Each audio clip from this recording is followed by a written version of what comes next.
জীবনের পথে দ্রুত ফলাফল পাওয়া সম্ভব নয় সবসময়। কখনো কখনো আমাদের অপেক্ষা করতে হয়, কখনো কখনো ধৈর্য ধরতেই হয়। আপনি কি জানেন ধৈর্যই হলো আসল শক্তি? আসসালামু আলাইকুম, কেমন আছেন সবাই? ধৈর্য এমন এক গাছ যার ফল সবসময় মিষ্টি হয়। এজন্য কিছু কিছু ক্ষেত্রে আমাদের সফলতার জন্য ধৈর্য ধরতে হয়। যে মানুষ ধৈর্য ধরে এগিয়ে যায় সেই শেষ পর্যন্ত বিজয়ী হয়। ধৈর্য মানে কেবল অপেক্ষা করা নয়, ধৈর্য মানে পরিস্থিতি বুঝে স্থির মনের সাথে সঠিক সময়ে পদক্ষেপ নেওয়া।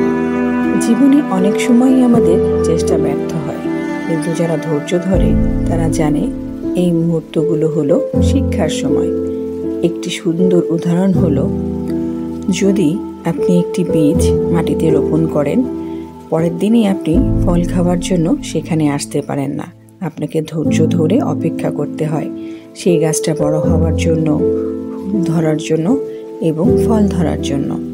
আর এখানে চলে যায় দীর্ঘ সময় যদি আপনি অপেক্ষা করতে পারেন, তাহলে শেষ পর্যন্ত ধৈর্যের মিষ্টি ফলটা আপনিই খেতে পারবেন। ঠিক তেমনই আমাদের জীবনের প্রতিটা চেষ্টা, প্রতিটা অধ্যবসায়, প্রতিটি ধৈর্য শেষ পর্যন্ত বড় সাফল্যের কারণ হয়। আপনি যদি হঠাৎ করে হতাশ হয়ে যান, ক্লান্ত অনুভব করেন, মনে রাখবেন ধৈর্যই সেই শক্তি যা আপনাকে স্থির করে রাখবে। সাফল্য কখনো দৌড়ে আসে না, সাফল্য আসে ধীরে ধীরে। প্রতিটি ধাপই শিখায় শক্তিশালী করে, তারপর আসে পুরো মহিমাময়। আজ যদি আপনি ধৈর্য ধরেন, আগামীকাল সেই ধৈর্যই আপনার সাফল্যের কারণ হবে।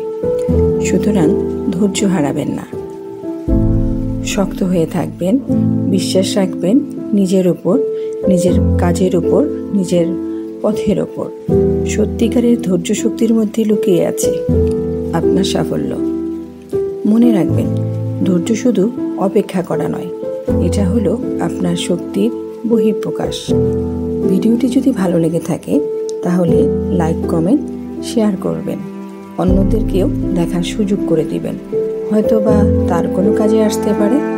আর যদি ভালো না লাগে তাহলেও দেখতে থাকেন, দেখতে দেখতে ভালো লাগা, ভালোবাসা হয়েই যাবে ইনশাল্লাহ।